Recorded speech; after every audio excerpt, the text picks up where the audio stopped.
Olá, caros amigos, tudo bem com vocês? Meu nome é Cláudio César dos Santos, sou emissário do Movimento Benoa Brasil, aqui na cidade de Nova Friburgo, região serrana do Rio de Janeiro. Trabalho com a supervisão do Rav Yaakov Gerentes Skagit e também do Morel Tono Márcio Braga. O seu apoio. Estamos aqui, gente, para falar da gota diária contra a idolatria.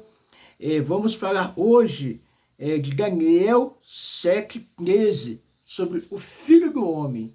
Gente, é uma questão muito importante, porque o livro de Daniel ele é um livro enigmático em que muitos e todas, a maioria das religiões que tem por aí, ou pseudo-graça, né, tentam fazer uma codificação desse livro, uma explicação desse livro, mas não é bem da maneira que se é. Se não tiver o hebraico, o aramaico e a instrução dos sábios, você vai dar uma opinião sua, uma exegese sua, e essa exegese vai te levar à idolatria ou criar um mecanismo de uma nova religião. Estamos aqui, gente, para falar, não para criticar ninguém, nós sabemos, não temos prazer em criticar ninguém, não temos prazer em pisar em ninguém. Não, nosso prazer aqui é falar a verdade, abrir os olhos das pessoas, porque eu, durante 30 anos, fui cristão, vivi dentro da idolatria. Falavam que uma Bíblia chamada João Ferreira de Almeida era verdade e que não precisava procurar outros livros, estudar nada, ali era verdade e pronto, e acabou. Se não se saísse do estudo daquela Bíblia João Ferreira de Almeida, eu ia para o inferno, ia ser destruído e ia perder salvação. Graças a Hashem, perdi o medo, porque a arma do conhecimento é muito poderosa para nos livrar dos laços e das armadilhas religiosas de homens que querem formar religião e montar status. Vamos lá, gente, tá bom? Então, essa aqui é um alerta, tá bem, gente? Daniel 7,13, o Filho do Homem. Neste capítulo vai ser abordado o tema da quase enigmática figura mencionada no capítulo 7, do verso 13 de Daniel, o Bar Enash, que numa tradução literal significa Filho do Homem. Naturalmente aqui, o cristianismo vê a pessoa de Jesus, pois a expressão é múltiplas vezes usada por ele em referência a si mesmo. No Novo Testamento, até aí, tudo bem, é uma opinião, porém, opiniões não se sustentam diante de fatos, tá, gente? Imagina, gente, a minha opinião prevalecer sobre todos que estão na Terra. Eu tenho uma opinião, acabou, e ninguém tem direito de ir falar dela, ou de tecer uma crítica, ou de ter uma visão sobre ela. Imagine, gente, nós estamos no mundo o qual não podemos viver desta forma, tá, gente? É dessa forma que se aplicam os conceitos de judaicos e de Hashem. O judaísmo não é assim. Às vezes tem 4, 5, 6, 7 opiniões e todos os rabinos estão certos, tá, gente? Vamos lá. Vejamos de forma, ao olharmos o contexto de Daniel 7, especificamente, esse postulado cai por terra sem a menor chance de errarmos, de erro, tá, gente? Daniel capítulo 7 começa com o sonho que Daniel teve enquanto cativo em Babilônia. Segundo a leitura, ele viu os 4 ventos do céu agitando o grande mar. Em seu sonho, ele viu ventos que sopravam do norte, do sul, do leste, do oeste, sobre o mar Mediterrâneo. Viu também 4 grandes animais que saíam das águas, todos eles diferentes uns dos outros em seu aspecto: um leão com asas de águia, um urso com 3 costelas e os dentes, um leopardo com 4 asas e 4 cabeças, e ainda um 4º animal não identificado, mas horrível, extremamente forte. O Malbim, O Malbim explica que o Malbim é o explicador da Torá, tá, gente? Explica que os 4 animais são 4 reinos e que os 4 ventos também significam 4 potências que governam esses reinos poderosos que lutavam pelo poder após o outro. Já o Rashi dá o nome ao primeiro de animal, o leão alado, que é tipificado por um homem, e seu reino, a Babilônia. O Malbim confirma que também essa era a sua opinião. O segundo animal, diz o Rashi, é uma alusão ao reino da Pérsia, que na escala dos poderes mundiais antigos sucede o reino de Babilônia. As 3 costelas na boca do urso seriam, segundo Rashi, alusão aos 3 reis maiores, soberanos, persas, Ciro, Assuero e Dário. Já o terceiro animal, o leopardo, de 4 cabeças e 4 asas, seria, segundo diz o Rashi, uma representação do reino macedônio de Alexandre. As 4 cabeças e as asas são metáforas para as 4 divisões daquele antigo reino após a morte do seu maior líder, Cassandro, Lisímaco, Ptolomeu e Seleuco, e partiram entre si o vasto território conquistado por Alexandre após a sua morte prematura. Diz ainda o Rashi que o leopardo aqui também representa o reino de Antíoco, o monarca Seleucida que ordenou pesados decretos contra o povo judeu, o que culminou com a revolta dos Macabeus e os eventos que deram origem à festa de Hanukkah. O quarto animal indescritível tinha dentes de ferro, devorava tudo à sua volta, pisando com os pés, as sobras que caíam. Esse animal, diz o texto, tinha 10 chifres, segundo nos diz o Rashi, isso é uma referência aos 10 Césares que antecederam Vespasiano, tá? Marca aí, 10 chifres, 10 Césares que antecederam Vespasiano. O mentor da destruição do Templo de Jerusalém, né, logo, é natural que se conclua, trata-se de Roma Imperial, o que é confirmado pelo Malbim. Esse quarto animal, segundo lemos em Daniel 7:8, também criou ainda um outro chifre menor do que os anteriores, que porém se estendeu e se elevou acima dos outros, arrancando 3 dos anteriores para se estabelecer. Segundo diz o comentário do Rashi, esse que seria Tito, o executor da destruição do templo. No verso 9, porém, a narrativa é interrompida por um parêntese, isso porque era importante focar no que haveria de ser feito com aqueles animais ameaçadores, ou seja, com aqueles reinos que ameaçavam Israel ao longo de sua história. A cena se passa não aqui na terra, mas no céu. Lembre-se, é uma visão.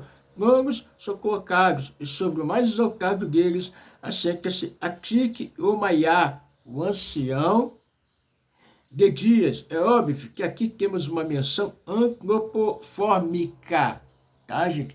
Uma visão antropofórmica, tá, de Deus. E isso que é testado pelos próprios sábios. O texto continua descrevendo em impressionante linguagem o cenário da visão, até que, segundo o verso 10, livros foram abertos e o julgamento se inicia. Os versos seguintes, 11 e 12, mostram o poder dos animais, isso que é, dos reinos, sendo subvertido, em especial o poder do quarto e último animal, retirado por conta das palavras blasfêmias do chifre pequeno e do que havia feito.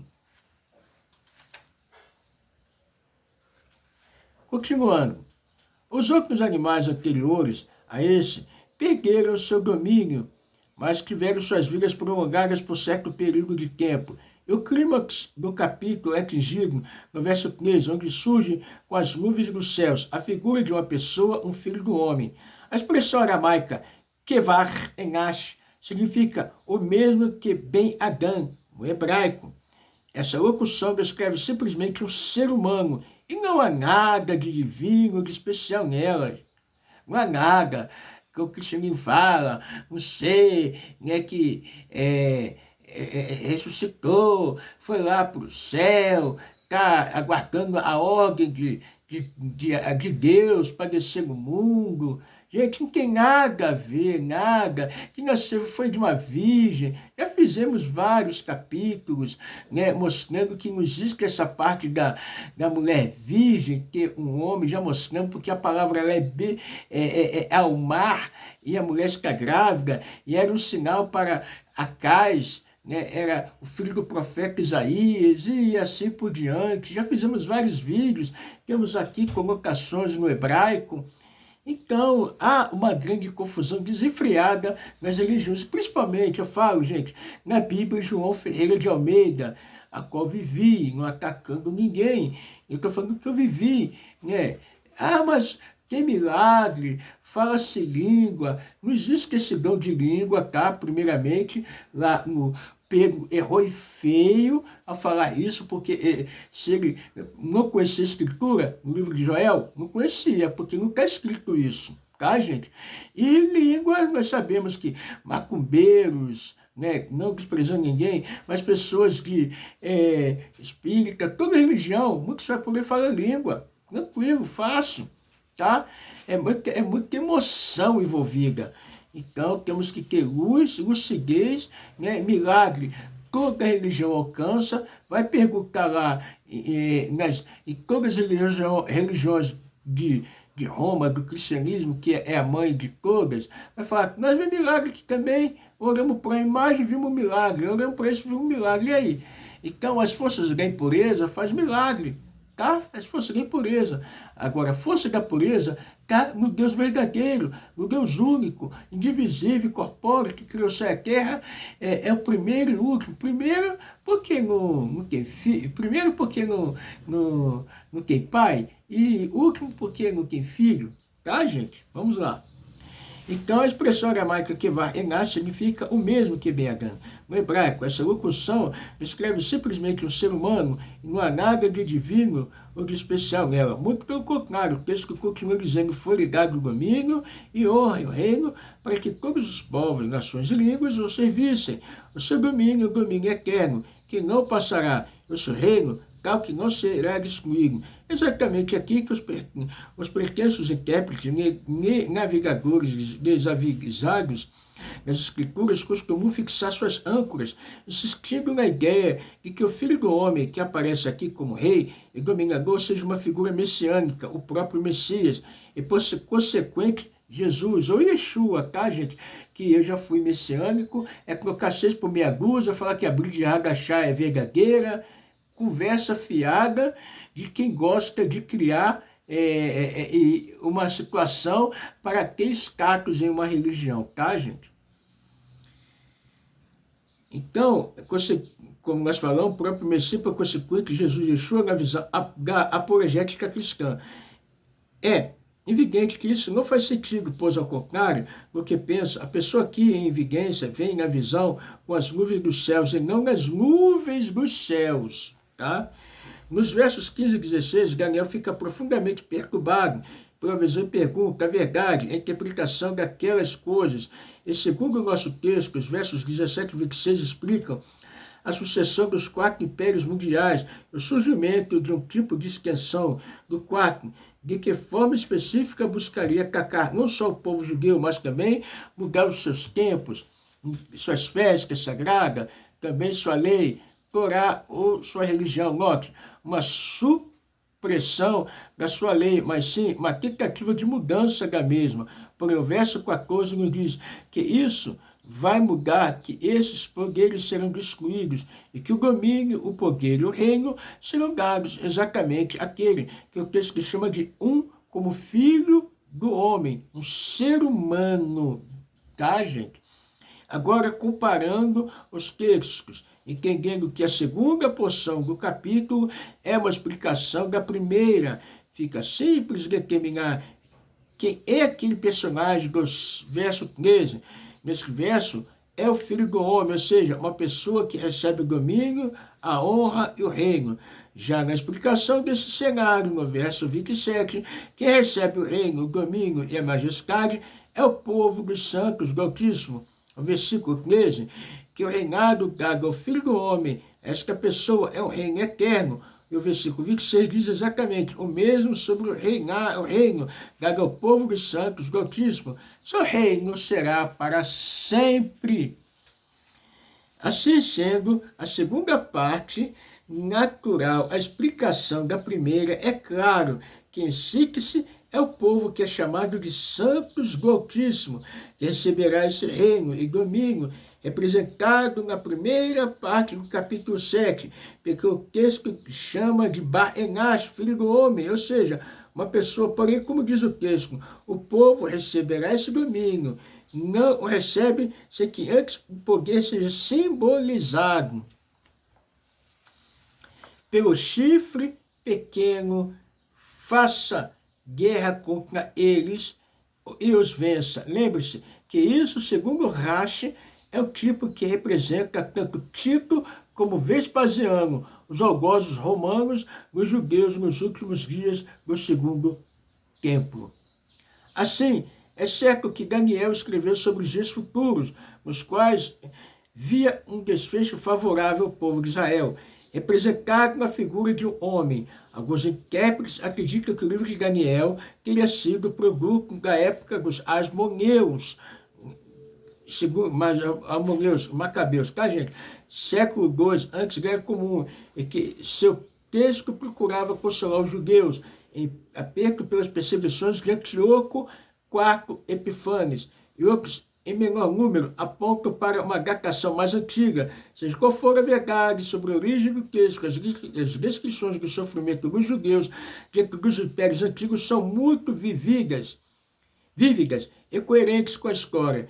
E ainda que se veja equivocadamente a figura messiânica aqui em especial, no verso 13 é impossível interpretar tal figura como sendo Jesus e Yeshua, tá, gente? É impossível esta interpretação diante dos comentaristas, diante dos sábios, diante de uma interpretação digna de caráter, sem emoção e sem, se diz, e sem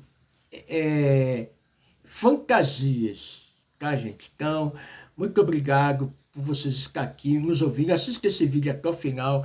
Você vai ver, né, o quanto você vai entender os caminhos de Hashem na Torá. A Torá é a verdade de Hashem, é o livro do Eterno. Estamos aqui com a nossa sinagoga Benoa, funcionando na cidade de Nova Friburgo. Venha participar conosco, venha na Leopoldina Pinal Garcia, número 12. Temos o nosso grupo no WhatsApp, no Facebook, no Instagram. Venha estar conosco e principalmente estar presencial. Tudo de bom, Mashiach já!